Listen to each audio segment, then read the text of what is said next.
السلام عليكم. النهارده هقول لكم على تجربتي لمنتج جامد جدا من براند جوي بيجي باسم بيز. هي سماعه هيدفون للاستخدام في اي مكان، خامات وتصميم فوق الممتاز يا جماعه. زي ما انتم شايفين هنا فيها خاصيه ال ANC Active Noise Cancellation من براند جوي، بتشتغل معاك تقريبا 50 ساعه. هتقول لي اكتر حاجه عجبتك؟ هي التصميم والباكجينج. بصراحه التصميم بتاعهم جامد جدا. هنروح نفتحها مع بعض كده على طول. هيظهر معانا الشكل ده، واتفاجئت بصراحة طبعا بالحافظة بتاعتها او الكفر ده. كفر شكله شيك جدا بصراحة يا جماعة، ويحيلك ان السماعة اللي جوه طبعا فهي سماعة محترمة. نفتحها كده على طول ونشوف السماعة بيجي فيها ايه. اول حاجة هنا هيظهر معانا كابلات. ده كابل ال اكس عشان لو حبيت انت توصلها بالموبايل بتاعك من خلال منفذ التايب سي او الجاك 3.5 ملي. وهنا الشحن بتاعها التايب سي اليو اس بي اي. هنروح على طول للسماعة نفسها والشياكة كلها يا جماعة. زي ما شايفين اللون الرمادي هنا مع الالوان الفسفوري مع الشكل ده، الشكل شيك جدا يا جماعة بصراحة. اشوفوا فخامة التصميم هنا برضو، والبطانة هنا جامدة جدا. ده شكل السماعات. السماعات هنا بتقدر تلفها شمال ويمين، وفي نفس الوقت برضو تقدر تزود المقاس وتقلله زي ما انت عايز، سواء السماعة شمال والسماعة اليمين. لو جينا بصينا كده على زر التحكم هنا، ده زرار بتعلي وتوطي منه.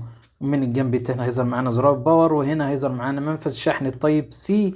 عجبني فيها بصراحة الأداء والصوت بتاعها القوي جدا.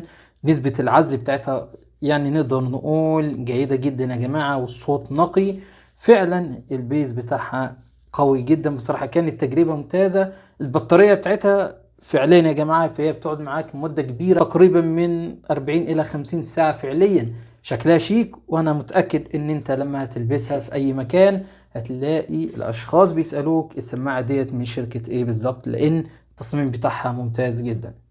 بالنسبة لتجربة المايك بتاعها هنجربها مع بعض دلوقتي.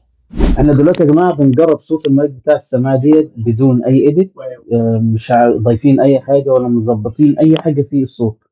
الصوت انتوا بتسمعوه بشكل مباشر دلوقتي من المايك بتاع السماعه في مكان هادي. انتوا اللي تقدروا تحكموا دلوقتي هل جوده الصوت اللي انتوا سامعينها ديت كويسه ولا لا. هنعمل تجربتين دلوقتي، ان احنا هنفعل خاصيه النويز كانسليشن الاول. ونشوف الصوت هيكون عامل ازاي. وبرضه معلومه بسيطه، لو انت عايز تفعل النويز كانسليشن على السماعه ديت تقدر تدوس على زرار الباور 3 مرات ورا بعض هيتفعل مود النويز كانسليشن. هنفعله دلوقتي، نضغط 3 مرات. احنا دلوقتي شغلنا وضع النويز كانسليشن، وعايز اقول لكم برضه ان انت لما بتضغط 3 مرات بيظهر معاك هنا في السماعه صوت تنبيه كده، بتعرف ان المود اشتغل ولا لا. هنحاول نشغل جنبنا دلوقتي كده اي حاجه نشوف الصوت هيكون عامل ازاي. دلوقتي كده يا جماعه انتوا بتسمعوني في صوت حواليا برضه. تقدروا تحكموا دلوقتي النويز كانسليشن هل فرق ولا لا. هنلغيه ونشوف الصوت بيكون عامل ازاي. احنا لغيناه دلوقتي النويز كانسليشن، وبتسمعه بشكل مباشر من السماعه بتاعت المراجعه بتاعتنا. احنا دلوقتي لغينا النويز كانسليشن، وفي دوشه حوالينا برضه نفس الدوشه ونفس الصوت. مش عارف انت كده سامعين ولا لا. دي تجربه مباشره لصوت المايك بتاع السماعه دي. وهنحاول دلوقتي ان احنا نتكلم جودي ونشوف هتكون سامعانا ولا لا. ازيك يا جودي؟ اخبارك ايه؟ عملت ايه في المدرسه النهارده؟ اتبسطتي في المدرسه؟ طب قولي لي، شكل السماعه دي عاجبك ولا لا؟ ايه اللي عاجبك في شكلها؟ طيب قولي لي. عشان هي بتطلع زي اللي في الكرتون.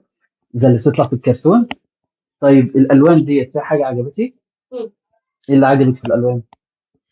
أبيض. اللون الايه؟ الأبيض. الاخضر؟ الأبيض. ابيض؟ فين ابيض؟ السماعه فيها ابيض؟ أهي. اللوجو يعني، مكان اللوجو. ماشي يا جودي. باي. باي.